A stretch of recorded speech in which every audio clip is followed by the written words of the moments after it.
It's to let the world know that I'm done with the marriage. I don't have a lot to prove that I'm done with him, but I'm done. I'm done.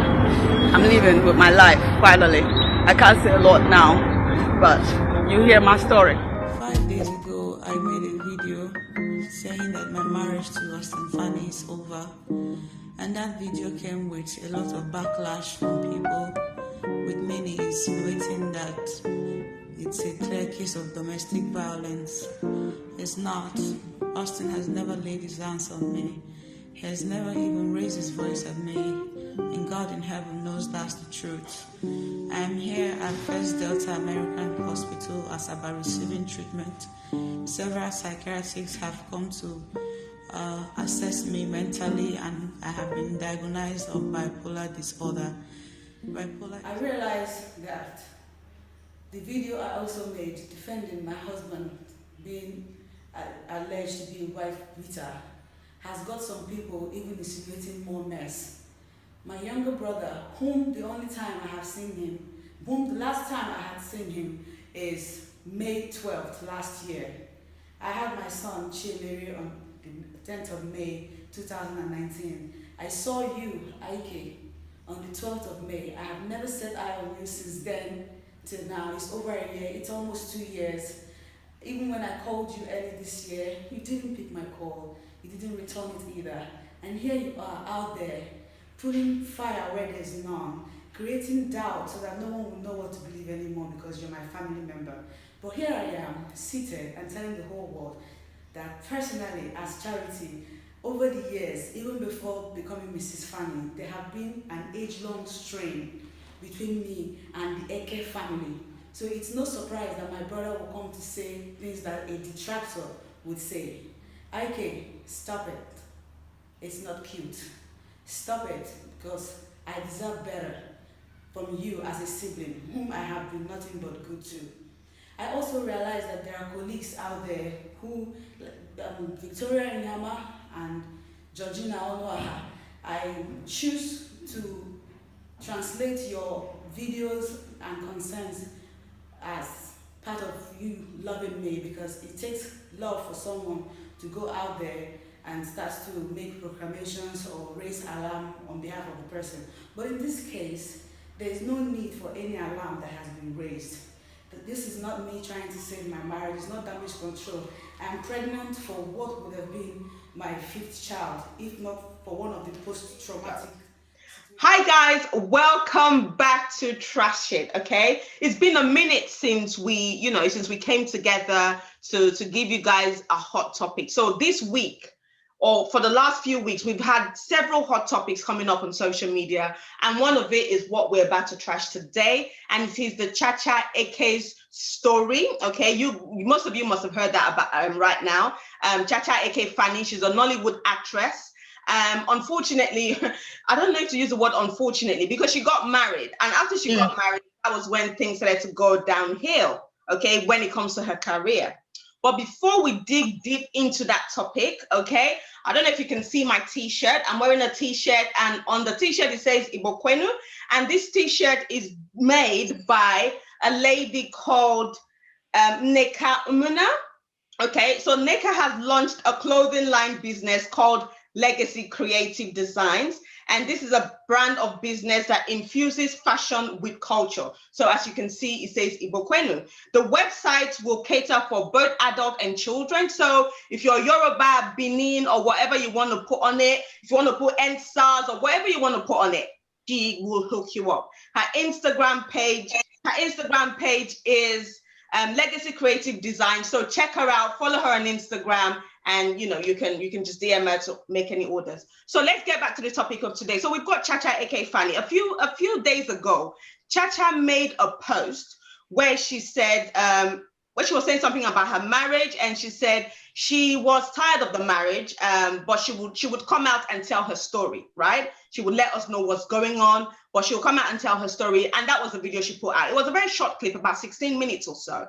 And then a few days later, there's another video of her that says, lying in a hospital bed, and she actually says, I've got bipolar. I've been diagnosed with bipolar. I've got a mental health condition. I'm not well. So that video, so making us believe that the video she made was some sort of bipolar episode that she was going through, right? Now, the funny thing is, we keep saying speak up. When it comes to domestic violence, we say speak up. We say don't endure the crime, speak up, ask for help. But unfortunately, when Chacha made that video and asked for help, she got a lot of backlash from people. Even some celebrities also backlashed her as well, saying, you know, why would she bring her family issues to the media? Now, what I want us to look at, let's address it one after the other. Do we think that the medium Chacha used was an issue? Given that she's a celebrity, she knows she can reach a lot of people, her fans, she can reach almost the whole world on her page. So do you think the medium she used to talk about her story, do we think that was the right medium, or do we think that wasn't the right medium? So I'm going to go to Jude first. Jude, what do you think about this? Was Chacha doing the right thing when she made that post to let us know that she was going through issues in her family, in her marriage? I think that, yes, there's both positives and negatives towards the medium that she used. If you ask me the current climate in Nigeria, I think she used the proper medium, because in Nigeria, being a patriarchal society, if she had gone to report this to our own family members or police, no one would listen to her. I don't know who the husband is. It might be somebody who has a powerful position, but using this medium, she knew that directly I'll be speaking to my fans. I'll be speaking to everybody around the world in split seconds. So I think it's a very, very good medium that she used. But however, like you mentioned about the backlash, there's always backlash with these things that we do. But I think she did the right thing going out there, because you have to be heard. And these are the only ways you can be heard in the current Nigerian climate. Okay, thank you very much, Jude. Talia, let me come to you quickly. What do you think? Did she make a mistake? Should she have settled it with family members? I mean, I can't really judge the medium that she used. That was how she felt at that time. So she did what she felt was right at that time. And if it got the result that she was hoping for, then, you know, I really can't judge that medium. I personally wouldn't have used that medium. But then again, I'm not a celebrity. So I don't know if, you know, it's something that, you know, celebrities need to hear, or the whole world needs to hear. And I think even if I was a celebrity, I probably wouldn't still use that medium, because that's just not me. I'm not somebody that likes to wash my dirty linen in public.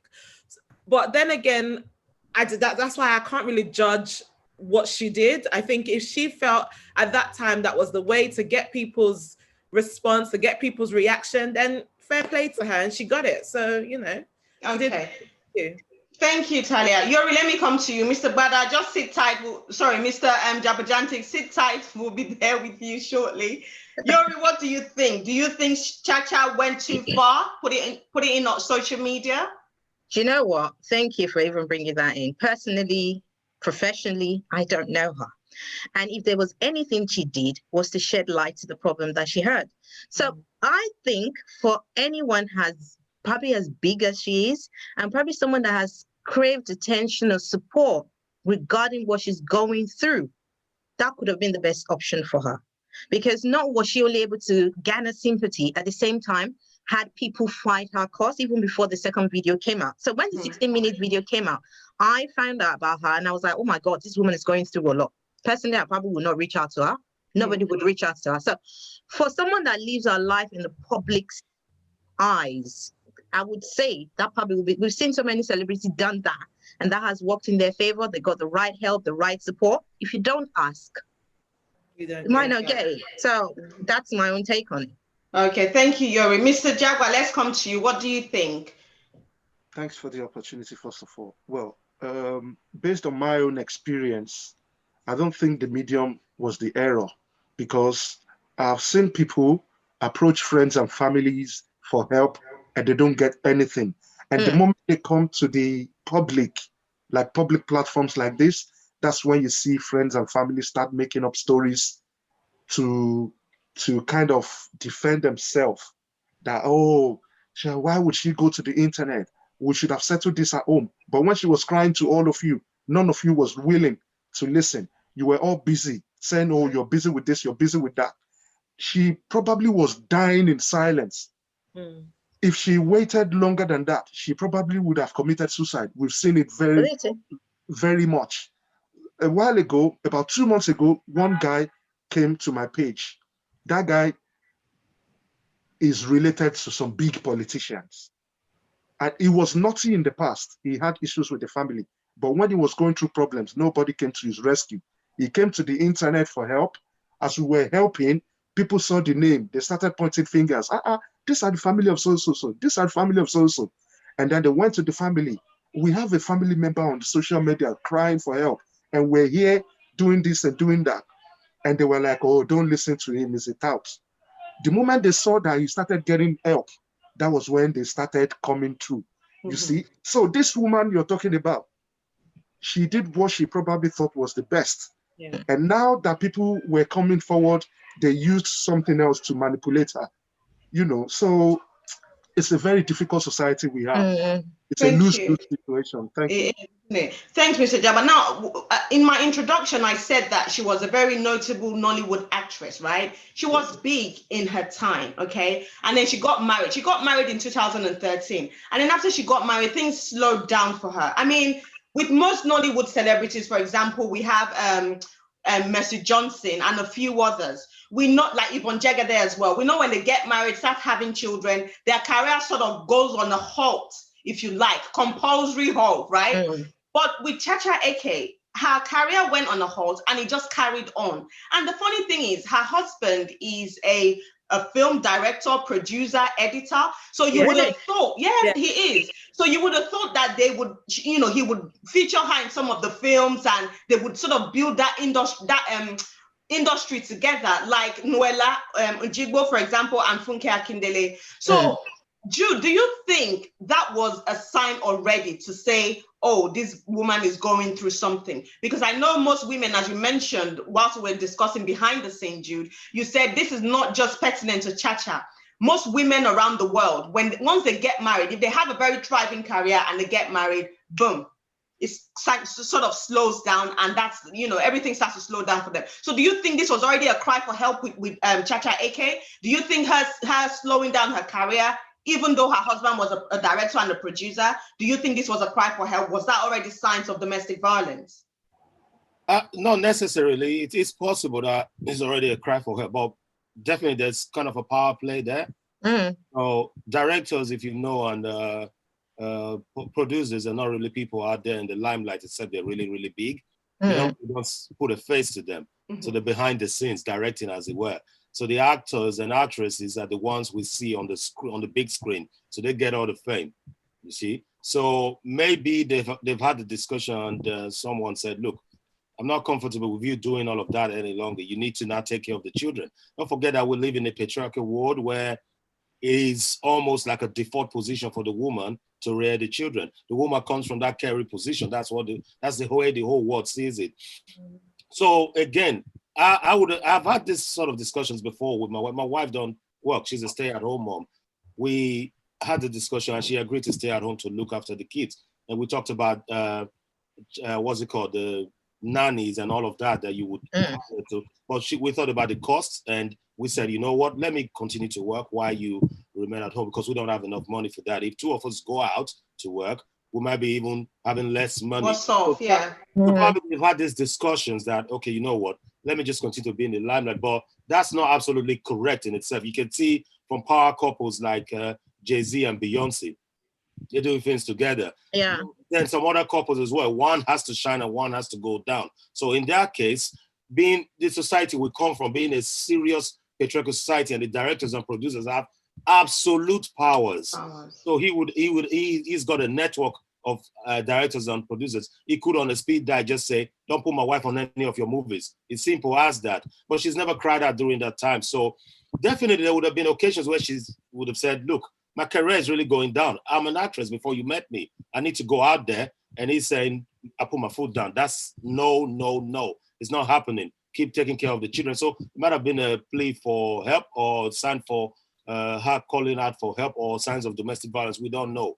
We really don't know what's been going on behind the scenes. Thank you, Jude. So I think what we're sort of hearing from what you're saying is perhaps the husband wasn't supporting her career enough. Right, Miss. Yeah, okay, Mr. Jagba, let me come to you. What do you think? Do you think her husband was supportive of the career? Because she acted in one of the films he produced 2 years before or 3 years before they got married in 2013. So obviously there's a possibility that they might have met on that movie scene, and that was how they started to, they ended up in a relationship and got married about 2-3 years later. Now, since she got married in 2013, she's had 3 children already, okay? So look at the space of the time, 7 years, and this is 2020. Okay, so she's had 3 kids in between. So do you think her husband wasn't supportive enough, or do you think, what do you think, Mr. Jagba? You see, with my experience managing artists or being a screenwriter for people acting, because these actors, sometimes some of them send their scripts to me for vetting. I just help them cut something, add something, and all that. But the truth of the matter still remains the same. The man who cuts other people's head, they don't like other people taking swords behind their back.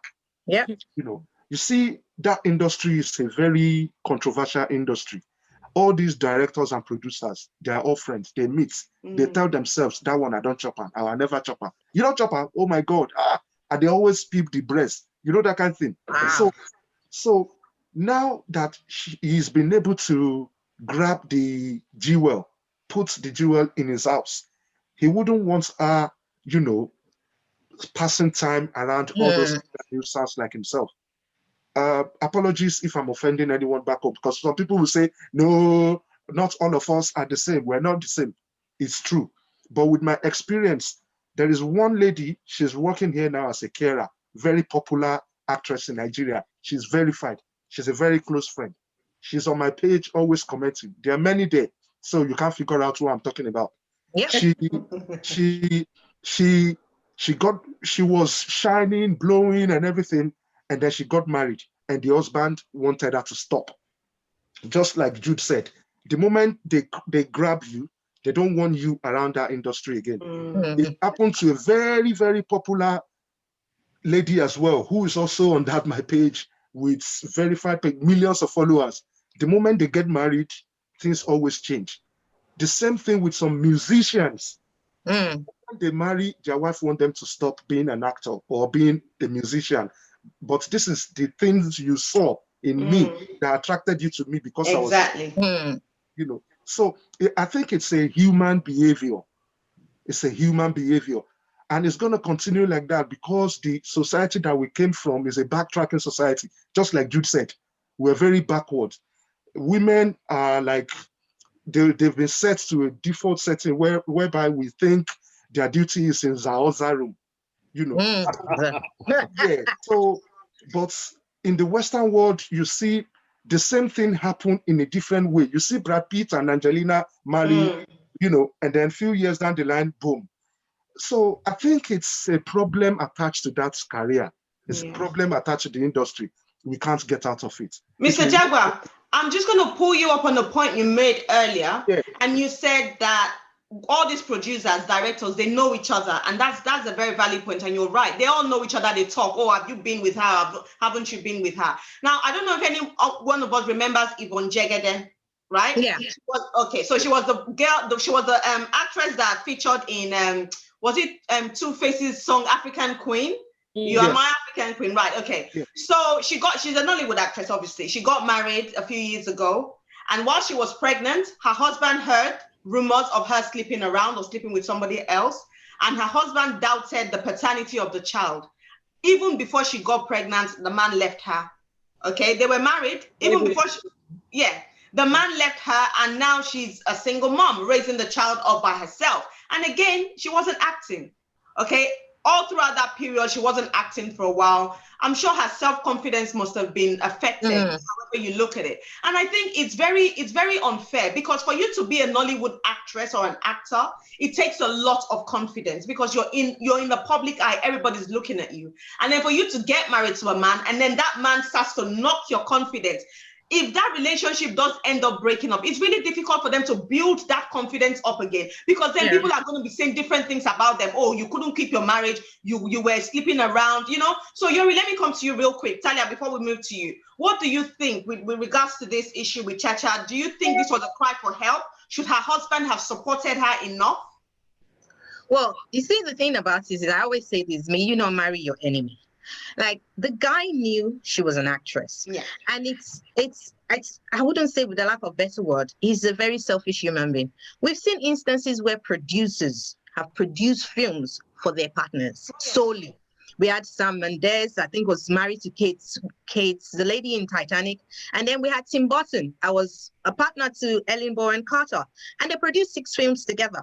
So really and truly, going by Jude and what Jabadanti said, if you do not want someone to touch your wife, or you believe that your wife, with the lack of better word, is promiscuous, you are a director.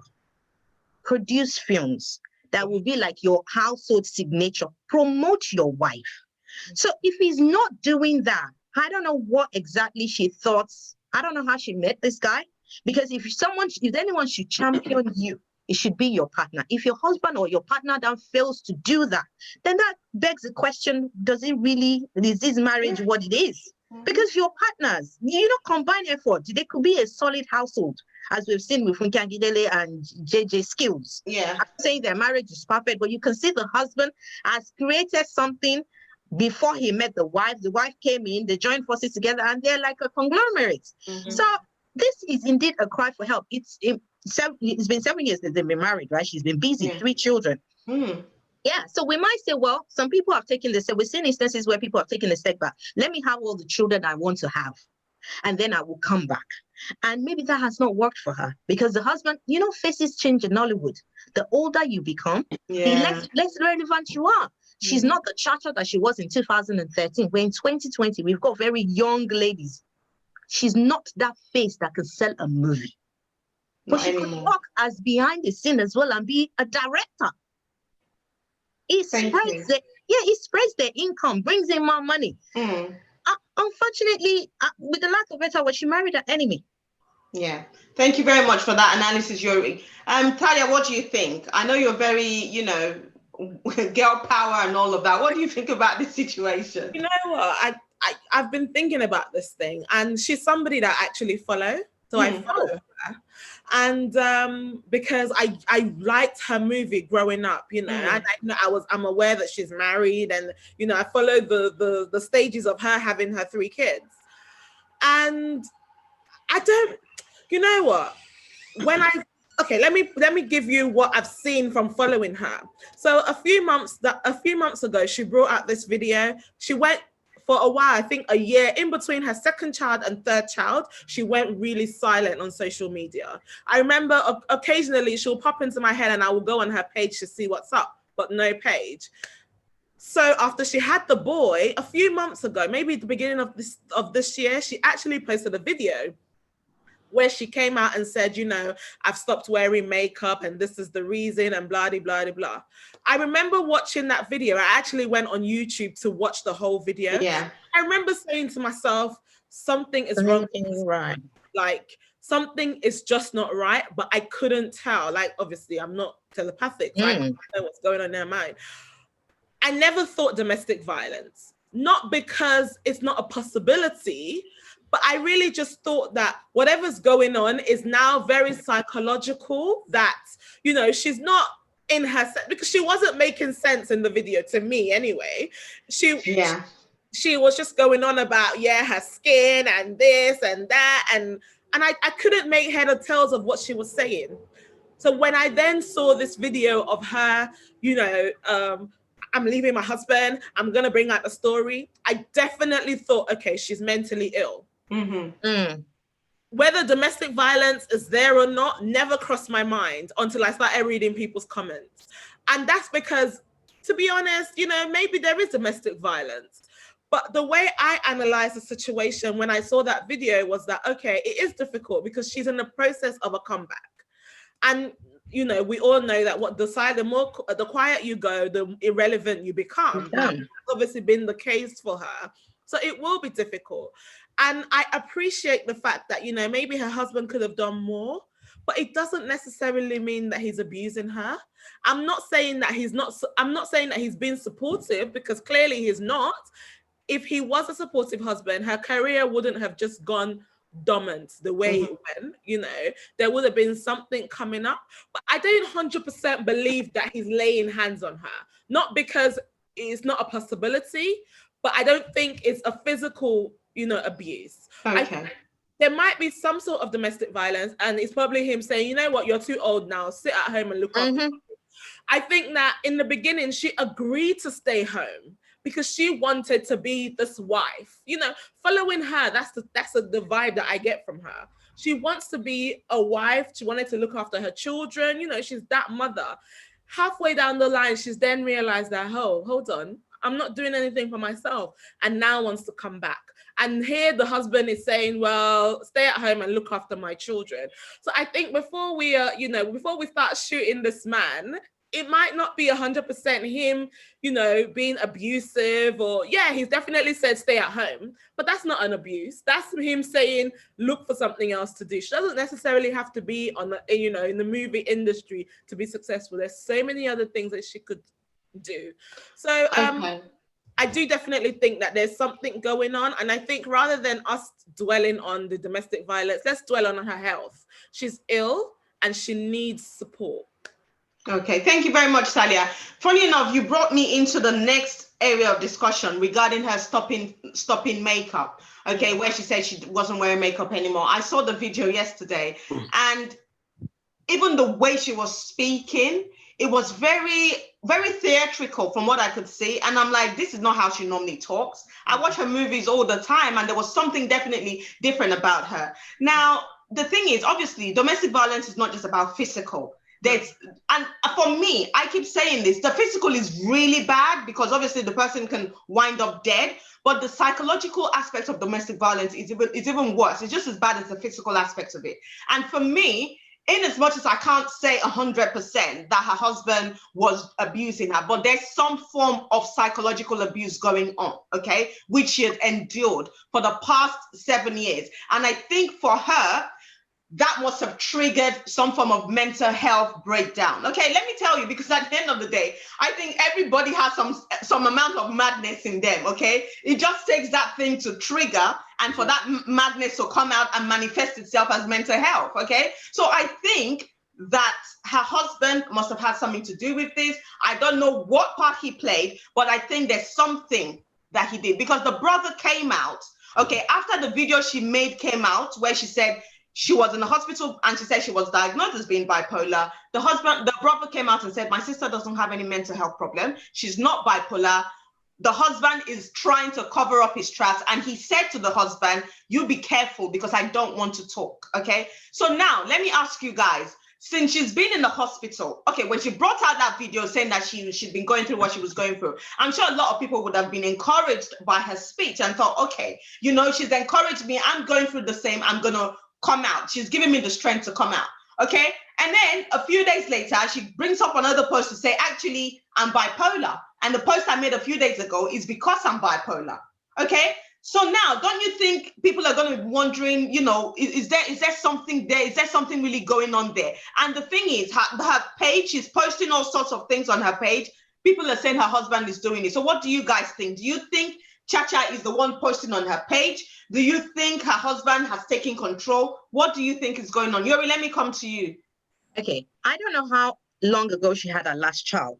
Does anyone know? I'll say maybe like a year ago. Okay. Yeah, so a year or 2 years ago. Okay, yeah. So there's so many elements to this. For all we know, she may have postnatal depression. That's one. So that might be an issue. And when that happens, you and I know that most people are not all with it. So there's so many pockets to this that we don't know. She might actually be in charge of her phone. The husband might be in charge of the phone. So there's so many dimensions to it. But you and I also need to know something as well.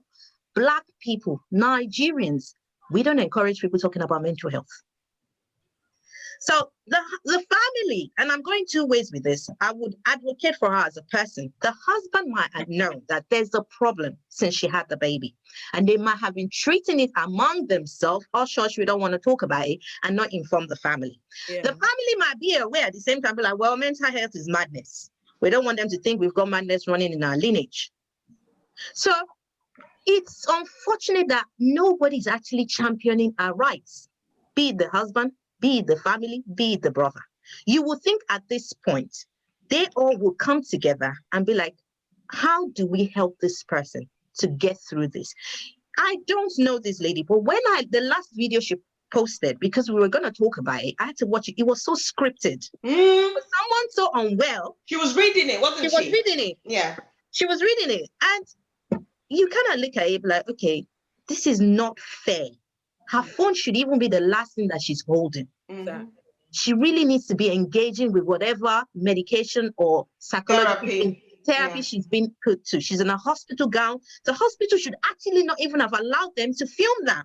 Exactly. So everyone is talking about her, but they're not talking to her. Exactly. She's the one experiencing. There's no one asking her how you're feeling, what medication. For all we know, she might actually have mental health issues, which is not being addressed. And for anyone that feels, well, she's talked about her domestic violence issue, I've used that as a springboard for you to talk about it. What they need to know is that just because she's talking about it doesn't mean she understands what's going on.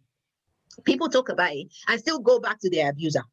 So it shouldn't stop anyone that wants to use the platform to engage, to get the help that they require.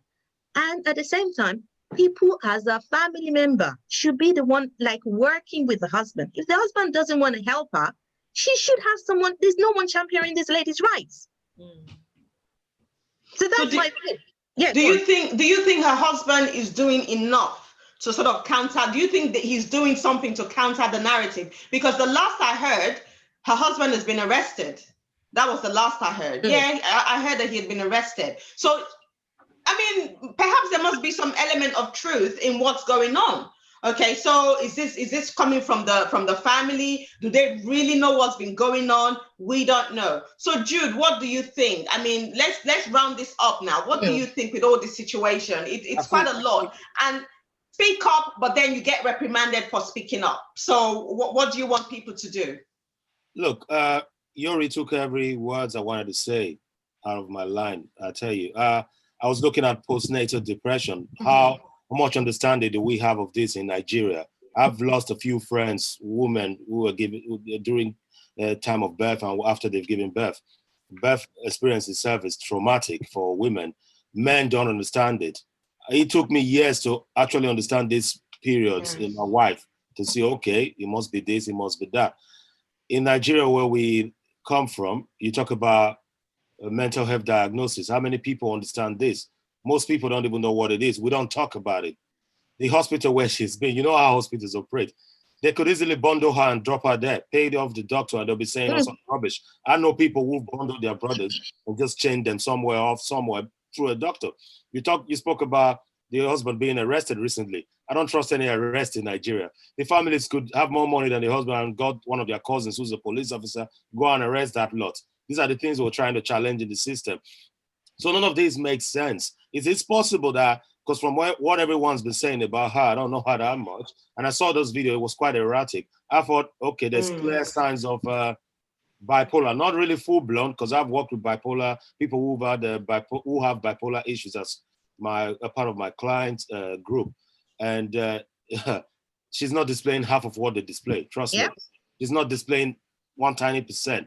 There's clearly some issues going there. I'm pretty sure it's postnatal depression and the stress of not being out there continuing her line of profession, and she's had to take care of 3 children. All of that. Don't forget, most of the things we're forgetting these days, the pressure for the women and young couples nowadays in Nigeria is different compared to those of our parents. There's so much expectation now because of social media. I want to be part of that group. You want to keep up with the Joneses. Is there. You know, everyone is trying to put things there, trying to do this, trying to do that. All of that might be affecting her, that she's not able to show that. And coming into the patriarchal system. Remember when Pastor Chris and his wife divorced? He said something a couple of sermons, a couple of weeks later in church. He tried to put the wife down, that she shouldn't be showing her face at the pulpits, something along that line. But you didn't say this before when you were both making money off the whole church business. So these are meant for you, especially our Nigerian men. We're quick to do that. We're quick to say, go back into go back from the limelight. Let me take charge. When actually the both of you built the whole thing. It's happened here with the pastor as well. a very, very significant church in the Nigerian community. The woman who brought the pastor here actually started a fellowship. He came, took it over, married a Polish woman, bam, the woman is out. And they're sharing the money. Yeah. Big time. It's big, yeah. Yes. And, you see what I mean? So in the Nigerian society where we come from, I'm really worried for the woman. And you talk about the family. Look, families are powerless at this time. I've seen families, I've heard stories where families don't even have access to their own daughters or husbands once they're in a matrimonial home. It's difficult. So they might have gone to the extreme to use police because they've got some contacts. So it is difficult to really point out what is happening, but it's clearly something going on. Thank you. Thank you so Thank you, Jude. Mr. Jaguar, let me come to you. Do you think, because from what Yori said earlier, you know, I mean, there's a possibility that the man actually has nothing to do with this. She's going through post-traumatic stress disorder or postnatal, right? So do you think that at that point, the husband could have done more, right? Because sometimes it's very easy for us to blame the husband or blame the wife and say it was the husband was, you know, domestic violence was going on in that relationship and it's the husband's fault, or it's mostly the husband's fault when it comes to domestic violence, right? Okay. So do you think that the husband could have done more when he noticed that, okay, something is going on with my wife, it looks like she's going through postnatal, let's do something about this? Do you think maybe him coming out to say like, okay, this is what's going on with my wife, because I don't want anybody to say it's domestic violence. Mr. Jagba, do you think that would have worked? Do you think he should have spoken a bit more about it to the public? I mean, they're celebrities at the end of the day, so they're basically living their lives in the public eye. So what do you think? Well, what everyone said already, you've nailed it. You've nailed every point. But there is one thing that is peculiar to women in that industry. The competition of that I am married title. I want to be married. I'm a celeb, I'm still married. After all, this lady, she's still doing it. I've forgotten that the tall lady from Command Secondary. Is it it's not Angela. The one that married pilot. Oh, Omotola. Omotola. So everybody is looking up to Omotola, how she's doing it. Everybody wants to be Mrs. somebody in the industry and still be acting. So in the process of doing that, they will end up in the place they don't want to be. And then they will start making it look like it is rosy. It is rosy. Whereas there is an underlying conflict of interest. The husband's interest is different. The wife's interest is different. If they now don't get what they expect to get in that union, there will be a problem. And as a celeb, you don't want people outside to discover that. So you're kind of covering it, covering everything up. And the more you cover fire, the more you're giving it power. It will just explode one day.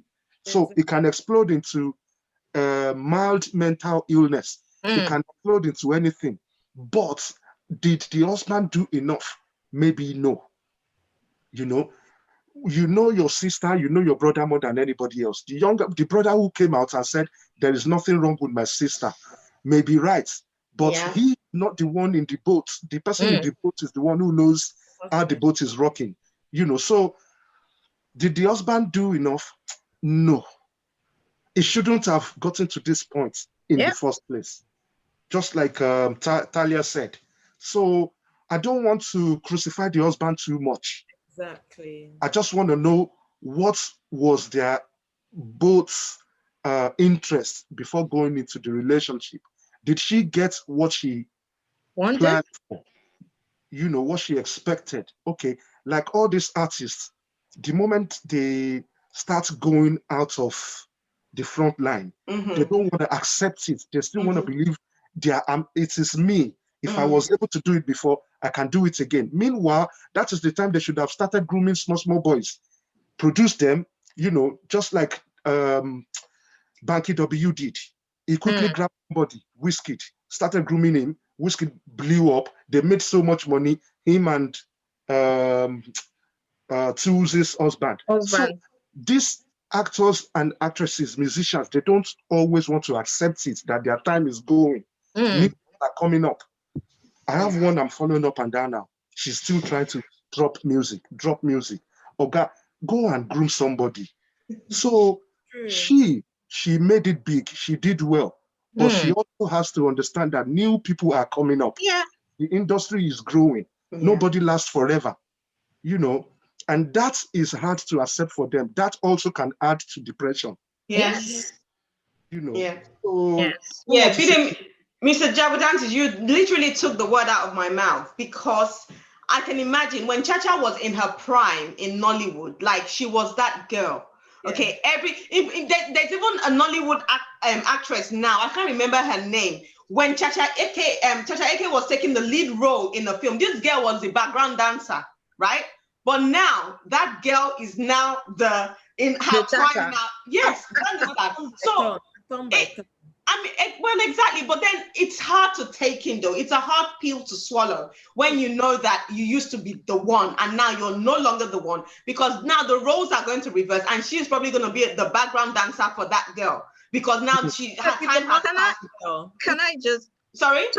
She's going to be the mom of the girl. Exactly. Do you understand? There and there. Can I just come in for 2 seconds? Because I think what most of them, and it's a lesson for all of us, for you to have longevity in any profession or any business that you are, you need to be able to transition. Yes.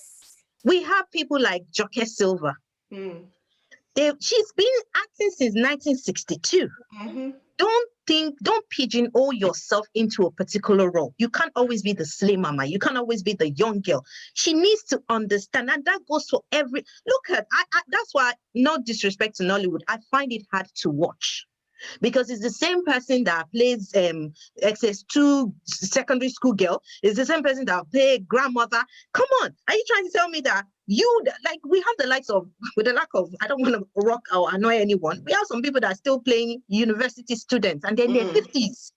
Right. Move on.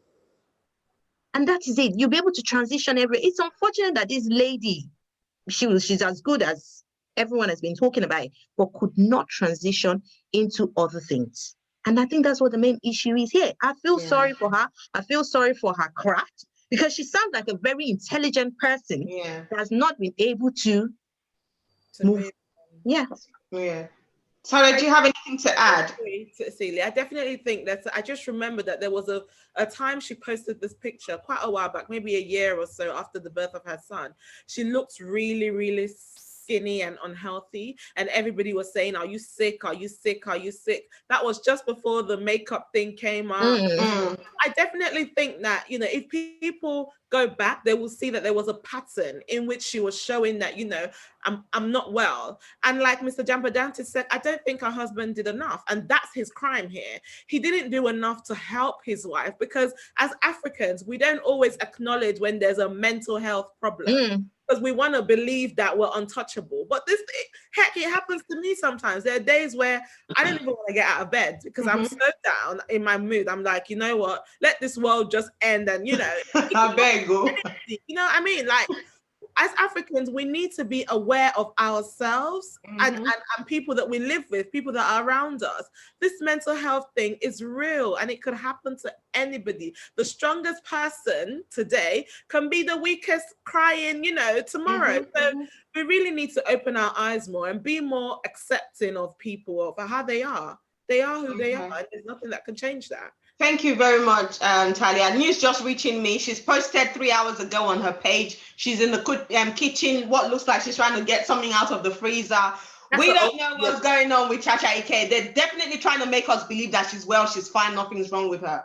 But whatever it is that's wrong with her and her family, I just hope that they're able to come out of it on top without any negative thing happening to her or her children or her partner. Now, we're all professionals here on this panel, and we're all Nigerians as well. And we know how, as we've all mentioned, mental health is a taboo in Nigeria. Nobody wants to hear it. Nobody wants to say, you know, they have mental health issues. I mean, I was even talking to someone a few weeks ago, and the person said, no, you can't go to work. And this person is in Nigeria. And the person was like, you can't go to work and tell them you have mental health issue. They will just tell you to take time off, and before you know it, they'll send you a sack letter.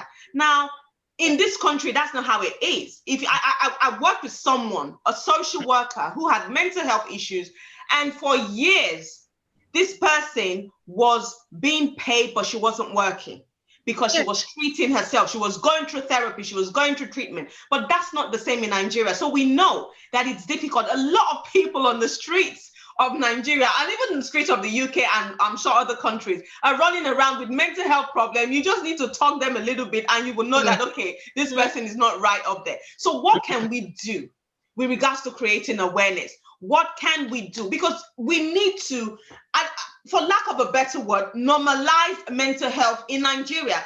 We need to remove that stigma so that people would know that, yes, I feel depressed today. Okay, I can call Yori and say to Yori, actually, this is how I'm feeling today. I'm feeling a bit under the weather. I'm feeling depressed. I need your help.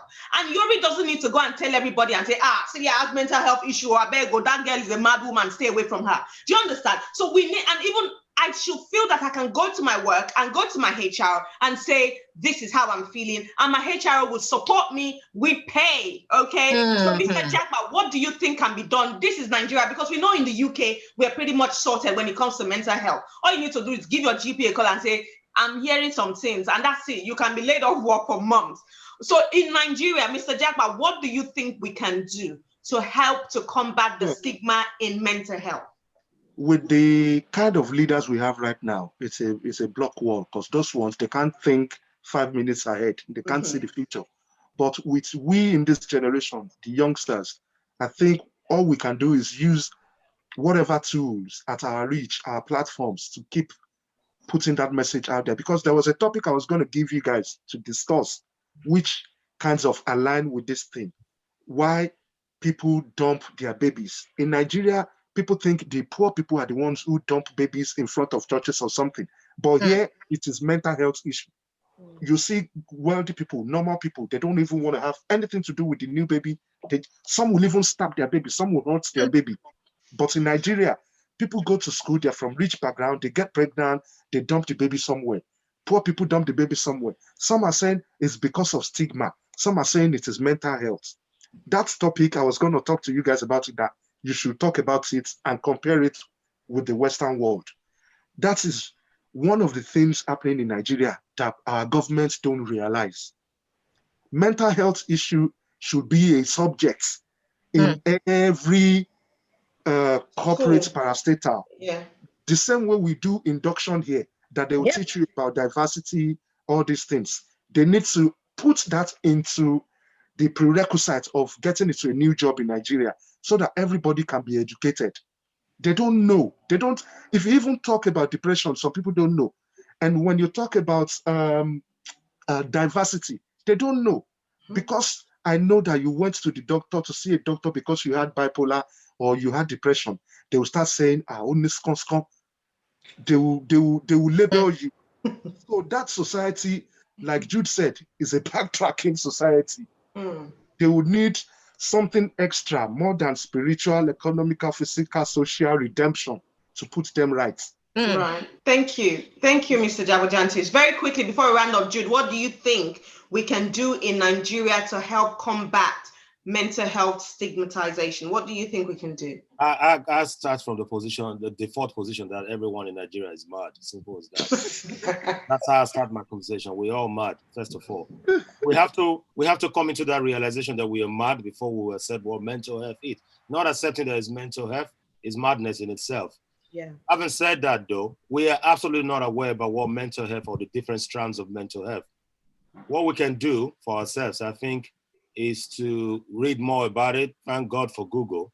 Thank God for all the search engines. Read more about mental health and the different strands and what you could do to change your situation. You don't need to go to doctors or medical or take pills for any reason.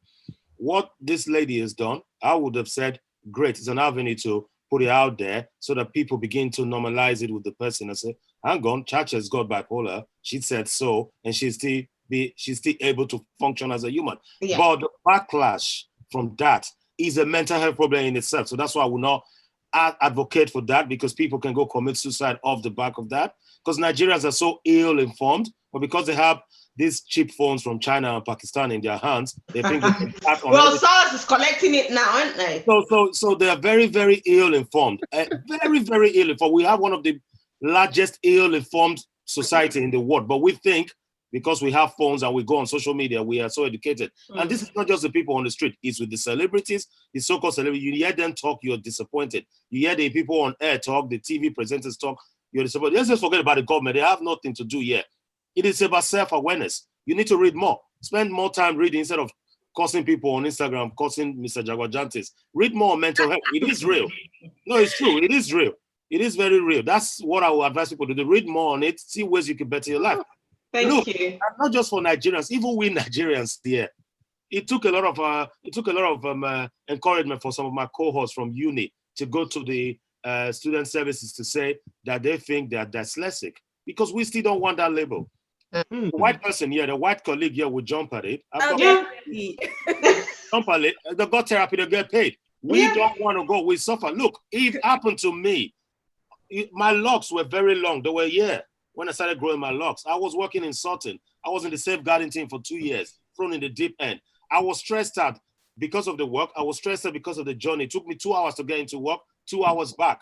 I was getting home like almost 9 o'clock. I was doing this for 2 years. I had to wake up as early as 5, and I'll get to work for 8:30. The train system was so bad, the one that runs through West Croydon. I didn't know I was stressed out until I had a breakdown. I was down on my bum. Excuse my French. My hair started to fall off. My colleagues would pick my hair, my locks, and say, Jude, we know you're the only one with locks. These are your locks. I'm not joking. I didn't even know what it was until I went flat out. And then look at the barrier. I'm calling out. I'm not afraid to say anything I want to say. My manager, she questioned whether Jude was really ill. She told a colleague of hers, and that one called me and said, you really ill? I had to take pictures and videos of myself to prove and I only stayed home for 5 days. And even at that, I still talk about the awareness. I didn't even know that there was provision in the HRO, whatever, for me. I went back into work so quick. I didn't even look. I went back so quick, and I made a decision, conscious decision. I said, that's the end. When I came back to work, a colleague of mine saw me and said, you're not fit for practice, man. Look at you. You're pale and all. You see what I'm trying to say? There are barriers even here. And people question whether you're really ill. So it happened to me. I had to break down before I realized that, boy, I was really going off rails. Thank you. Take any help. Yeah. Thank you very much, Jude. Very quickly, because I need us to round up. Talia, what do you think we can do to combat this stigma with mental health in the African and Nigerian community? I think everyone said it all. We all just need to be very aware and educate ourselves. I think there is nobody be firewood. The brain especially is like the most delicate piece of equipment we have on our body. So we need to look after it. And looking after it means, educating yourself, knowing when to stop. Because that's the thing that we as Black people, we don't do. We don't stop. We keep going. You have problems at work, or, you're going through a difficult situation and you think you're Superman. You're not Superman. You need to take time out and look after your mental health, because you will collapse, you will break down. And by that time, it might be too late. Look at Chacha, it's not that it's too late for her, but she got to the stage where you can literally watch her video. Like I watched her video and I saw her face movements, her eyes, and I was like, this lady is not all right. You don't need to get to that stage before you start to look after yourself. Start to look after yourself from now. Take time out for yourself. Educate yourself. When you feel stressed, don't just think, oh, you're stressed, because actually read about stress, because stress is the biggest factor for mental health. It can take you just like that. So we really, really need awareness in Nigeria and in all over Africa that we're not superhumans. If it can happen to the white man, it can definitely happen to us too. Thank you very much. Yuri, let's come to you quickly before we round up. Yeah, I know you're about to round up. So I'm just going to crave your indulgence. I have a friend that's got mental health issues back in Nigeria, and a group of us were trying to get him hospital, get him sectioned. He wasn't compliant. And in all my fight, my mom is a nurse, and I reached out to her. I was like, Mom, I need you to do me a favor. I need a doctor that can sit to this guy. And she was like, we don't do that. I was like, what do you mean we don't do that? Do you know what the problem is? In 2003, a bill was introduced. We don't have a mental health law in Nigeria. In 2013, this bill was reintroduced. As I speak to you now, the bill has not been passed. So you're talking about, what do we do? It's not just down to human beings, it's down to our government. How do you then secure someone? How do you tell an HR to give someone time off, give them time to recuperate, pay them when there's no law that forces them to do something? We do not have a mental health law in Nigeria. What helps us in this country is there's an act, there's legislation, there's framework that lets the government, individual, the community mental health service, and you as an individual going through that issue, know that there's a collective people looking out for me. We need to start with an act that makes it safe for me as a Nigerian that works in Nigeria, that have a mental health issue, know that I have a job to come back to should I have an episode. Yeah. So there's so much. Now you see why I said we're all mad, because they won't do it. There's no bribe to be taken from that bill. Do you know what? Just to round this up, and Talia, you mentioned something earlier, you know, at work we need to look after ourselves, because if anything should happen to you and you have a mental health breakdown or whatever, and God forbid you drop dead, which sometimes can happen, they're going to get someone to replace you just like that, okay? Right. So you are the one that has to look after yourself, because then you have to think about your family, you have children, you have a husband, you have parents, siblings that are going to miss you when you go. Your work might only do a collection and GoFundMe for you. That's where it ends. I'm telling you, they will send a bouquet of the most beautiful flower to your graveside. Whereas when you were in the office, they are asking you, are you really sick? Like they did to Jude. So we are the ones that need to look after ourselves. And I do not take that for granted at all. And one thing about me is, and I'm sure if my manager is watching this, she would know, when anything is wrong with me, I speak up. I tell her. And she knows, okay, Celia, what's wrong? You're not sounding yourself. I'll be like, okay, this is what the issue is. And once I tell her how I'm feeling, that's it, I'm fine. Do you understand? So we need to try and talk. Even though we don't feel we can talk to our managers at work, we need to talk to our colleagues, because sometimes when you talk out the stress, when you talk out the issue, you kind of feel a bit better. Anyway, just before I round up, there's a Nigerian social work association in diaspora in the UK, which myself and Jude are a member of. Okay, now this is for Nigerian social workers that are based in the UK. So if you're a Nigerian social worker and you're watching this video and you want to be a part of that group, you need to send us an email, info.trashit@gmail.com, or you can send us a DM in our Instagram or Facebook page, or you can leave a comment on the beneath this video, and we can get in touch with you and we can add you to the group, because unfortunately, COVID happened and everybody is scared of whatnot. We will be tackling some of these issues and we're taking it back home, back to Nigeria, because I think as an association, we're big enough to lobby the Nigerian government to pass a mental health bill, okay, to pass a mental health law, because what is a nation that cannot look after the mental health of its citizens? Because that is the most important thing.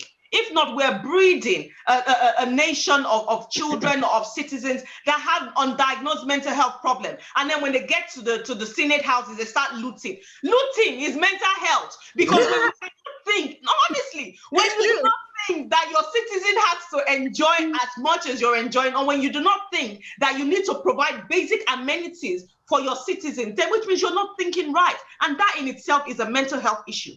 Okay, there's no electricity, there's no running water in most parts of Nigeria, there's no safety, there are no good roads. And what are we out there protesting now? We are protesting SARS, police killing us. That should not even be something that we should be protesting. But anyway, that's another topic for another day. So we will be taking this mental health mantle up, and I think we're going to advocate for it. Okay, we're going to advocate to the Nigerian government. They need to do something about it. It's not right. It's not okay. Okay, on that note, I'm going to end it. Thank you all so much for being a part of this. This has been an interesting debate. Mr. Jabojantics, thank you very much for coming. Guys, go and check out Mr. Jabojantics' page on Instagram. If you're not following him, wow, this man brings up a new post every 2 minutes. I timed it, okay? Sometimes it's even shorter than 2 minutes. 2 minutes. I'm telling you, and he's the most current man out there. Anything you want to find out, go on his page, you'll find it. And again, Jude, thank you so much for spending time with us on this topic. Jude has his own Jude Speaks. That's what it's called now, okay? Poetic Jude. For him. Yeah, Jude Speaks. So Jude is a motivational speaker, bone. Jude be giving out vibes, like, so go on his page, okay? go on his Instagram page, go on his Facebook page and follow him, where we put all the handles up. You can check out what he's doing. You know, Jude is doing big things, and everybody keeps saying Jude for president, so you never know. So let's come to Talia. Talia has her own talk show, and it's called Let's Analyze It. And they bring out new video every Sunday, and it's on YouTube. So guys, tune into that talk show, because it's just a different breed on its own. Okay, tune in, join their premiere at 4 o'clock every Sunday, and you will be glad you did. They're on Instagram as well. Find them. Let's Analyze It on Instagram and on YouTube. And then my co-host Yori. I mean, if you've been watching us all the time, you know Yori already. I don't know what else to say about her, but just look at her in her glasses there like that. So again, yes, Yori's on Instagram. Follow her, and I mean follow our Instagram page as well at Trash It. And we will premiere this video on Saturday mornings, and everybody on this panel will be there for you to chat with.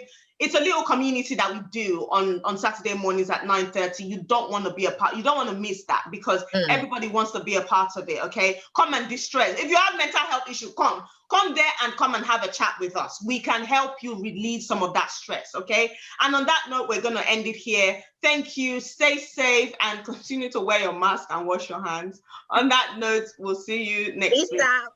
Bye. Bye.